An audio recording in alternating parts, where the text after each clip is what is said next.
আসসালামু আলাইকুম রহমতুল্লাহি ওবরকাতুহু।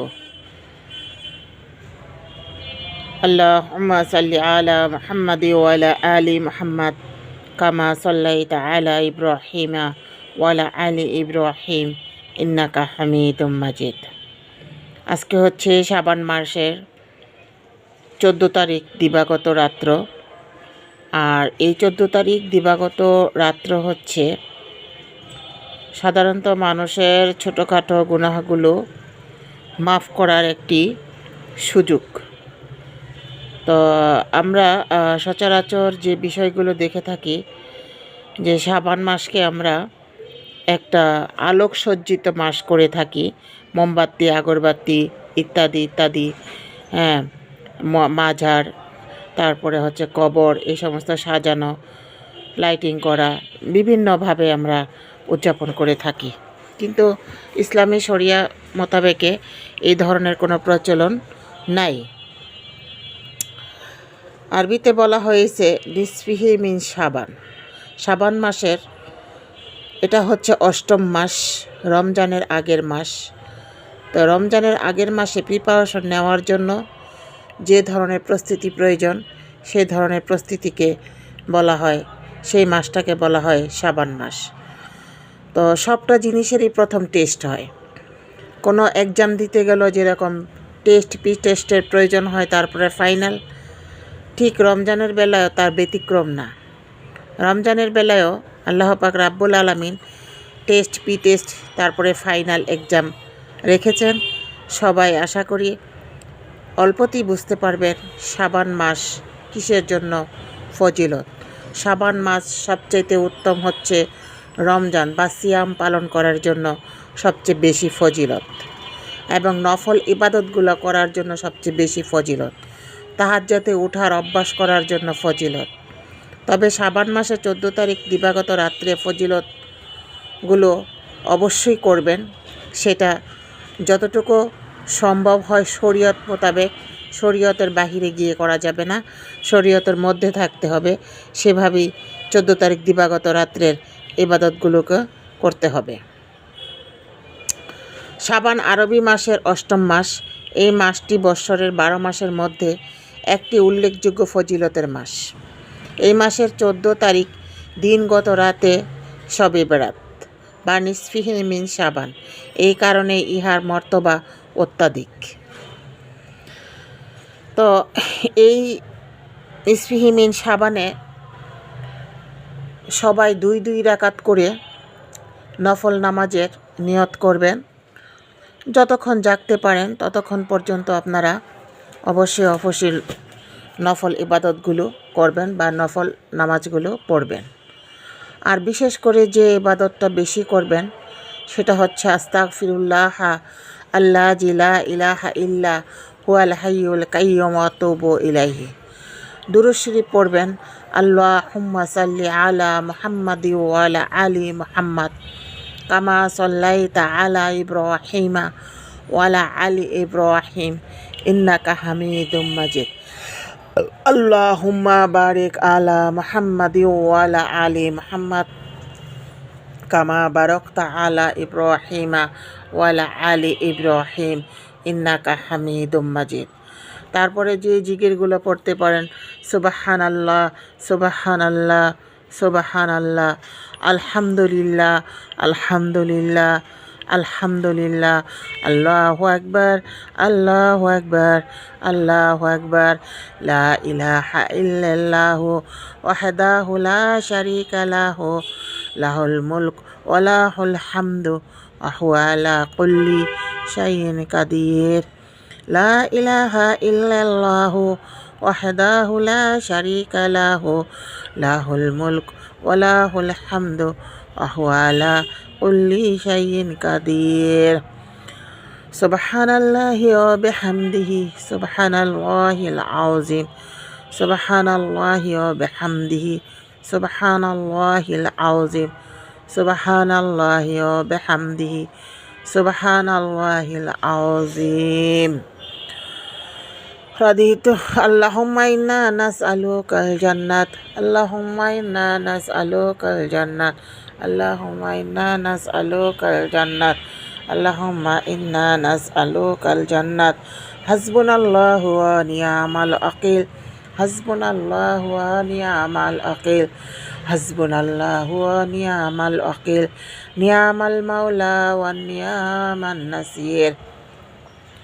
আল্লাহুম্মা হাসিবনি হিসাবাই ইয়াসিরা, আল্লাহুম্মা হাসিবনি হিসাবাই ইয়াসিরা, আল্লাহুম্মা হাসিবনি হিসাবাই ইয়াসিরা, আল্লাহুম্মা সিয়াল মাগফিরাতি, আল্লাহুম্মা সিয়াল মাগফিরাতি, আল্লাহুম্মা সিয়াল মাগফিরাতি।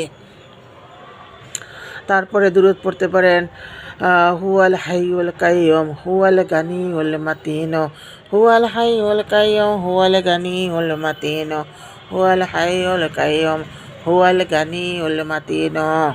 লা ইলাহা ইল্লাল্লাহুল মালিকুল হাক্কুল মুবিন, লা ইলাহা ইল্লাল্লাহুল মালিকুল হাক্কুল মুবিন, লা ইলাহা ইল্লাল্লাহুল মালিকুল হাক্কুল মুবিন। সুবহানাল্লাহি ওয়া বিহামদিহি, সুবহানাল্লাহ, সুবহানাল্লাহি ওয়া বিহামদিহি, সুবহানাল্লাহিল আযীম, সুবহানাল্লাহি ওয়া বিহামদিহি, সুবহানাল্লাহিল আযীম। এই যে জিকিরগুলো, ছোট্ট ছোট্ট জিকিরগুলো পড়তে পারেন, মাসনুম দোয়াগুলো পড়তে পারেন। তারপরে কোরআন তেলাওয়াত করতে পারেন, সূরা ফাতিহা, সূরা ইখলাস, সূরা ফালাক, সূরা নাস, এই ছোট্ট ছোট্ট সূরাগুলো পড়তে পারেন। আর যে সূরাটা হচ্ছে সবাই আমরা পড়তে চাই, যে ইনশিরা, আউযু বিল্লাহি মিনাশ শাইতানির রাজিম, বিসমিল্লাহির রহমানির রহিম। ওটা এটা সূরা ইনশিরা না, আমি ভুল বলছি। সূরা ইনশিরা হচ্ছে আরেকটা, এটা হচ্ছে গিয়া কদর, সূরা কদর যেটা বলবো আমি, সূরা কদর। তো অনেকে সূরা কদর পড়তে চান, তো সূরা কদর যদি কেউ মুখস্থ করতে চান তাহলে তারা আমার এই ভিডিও দেখে দেখে মুখস্থ করে নিতে পারেন। আর আরও সুন্দরভাবে অনেক ভিডিওতে দেখা যায় যে আরবি ধরে ধরে শেখাচ্ছে, তো অনেকে হয়তো বা আরবি পড়তে পারে না, তাদের জন্য অসুবিধা হয়ে যায়।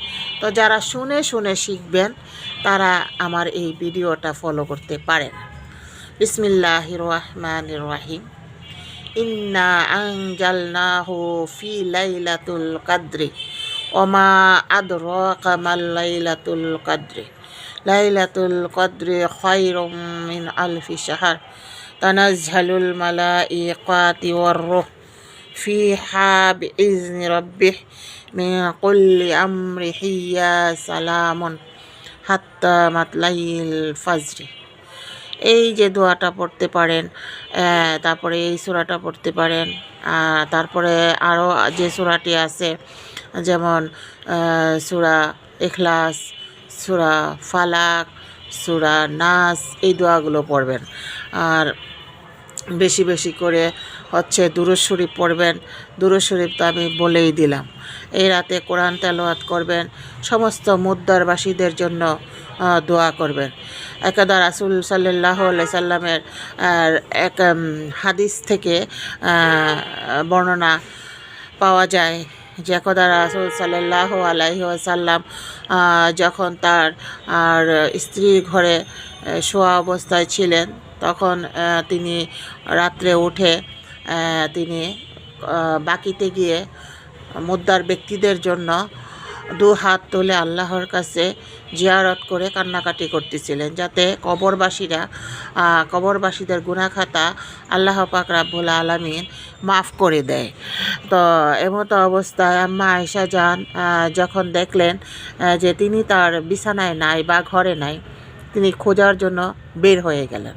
তো আম্মা আয়েশা যান যখন মুহাম্মদুর রাসূলুল্লাহ সাল্লাল্লাহু আলাইহি সাল্লামকে খোঁজার জন্য বের হয়ে গেলেন, তখন দেখেন যে তিনি বাকি কবরস্থানে দাঁড়িয়ে কবরবাসীদের জন্য অঝরে কান্না করছেন। পিছন থেকে তিনি দাঁড়িয়ে থাকলেন। রাসূলুল্লাহ সাল্লাল্লাহু আলাইহি সাল্লাম তাকিয়ে দেখলেন যে হুমায়রা। তো হুমায়রা, তুমি কি ভেবেছ যে আমি তোমাকে আজকের রাতটা তোমাকে না দিয়ে অন্য কোনো স্ত্রীর সাথে আমি রাত কাটাবো, তুমি কি এরকম কোনো কিছু ভেবেছ? তখন আম্মা আয়েশা জান বললেন যে না, আমি এমন কিছু ভাবি নাই, তবে ভেবেছিলাম যে আপনি কোথায় গেলেন। তখন আম্মা আয়েশা জান বললেন যে অজহরে আল্লাহ রাসূলকে আমি কাঁদতে দেখি কবরবাসীদের পাশে দাঁড়িয়ে। তো ওই হাদিস থেকে প্রমাণিত হয় যে আজকে নিসফিহি মিন শাবান, যাদের বাবা মারা গেছে, যাদের ভাই মারা গেছে, যাদের সন্তানাদি মারা গেছে, যাদের পুত্র সন্তান মারা গেছে, যেখান থেকে যাদের কোনো আত্মীয় স্বজন মারা গেছে, তারা প্রত্যেকেই যেন আজকে কবরস্থানে গিয়ে অবশ্যই তাদের জন্য দোয়া করে। আর আমাদের মা বোনরা যেখানে আছি, আমরা যেখানেই বসবাস করি না কেন, ওই ঘর থেকে যেন আমরা মৃত ব্যক্তির জন্য বেশি বেশি করে আমরা দোয়া পাঠ করি এবং সাধ্যমতো আমরা দান খয়রাত করার চেষ্টা করব ইনশাআল্লাহ আজিজ। তো আজকের মতো এখানেই শেষ করছি। নামাজের কোনো বাধ্যবাধকতা নেই। 12 রাকাত থেকে শুরু করে আপনি 20, 25, 50, 100 আপনার সাধ্যমতো পড়েন, আবার ঘুমান, কোনো সমস্যা নেই। পরের দিন আবার রোজা থাকেন। সবাই সুস্থ থাকবেন, ভালো থাকবেন। সবাইকে আজকে রাত এবং কালকের দিন এবং এই পুরো শাবান মাসটাই যেন সব মুমিন মুত্তাকিন মুসলিমদের জন্য ভালো যায়। সামনের রোজাগুলো যেন প্রত্যেক মুমিন মুসলিমগণ 30টা রোজা করতে পারে, আমি আল্লাহর কাছে সেই দোয়া করি। এবং সমস্ত ইমানদার মুমিন বান্দাদের জন্য আল্লাহর কাছে তৌফিক চাই। আল্লাহ যেন সমস্ত মুসলিম মুমিনদেরকে তৌফিক দান করেন, আমিন। ওয়া আখিরু দাওয়ানা আনিল হামদুলিল্লাহি রাব্বিল আলামিন। আলহামদুলিল্লাহি রাব্বিল আলামিন। আজকের মতো এখানেই শেষ করছি। আল্লাহ হাফেজ। দয়া করে আমার এই চ্যানেলটা অবশ্যই সাবস্ক্রাইব করে দিবেন। আপনি নিজে শুনবেন, অন্যকে শোনার জন্য আপনি একটু সাইড করে, প্লেস করে বা জায়গা করে দিবেন, একটু শেয়ার করে দিবেন।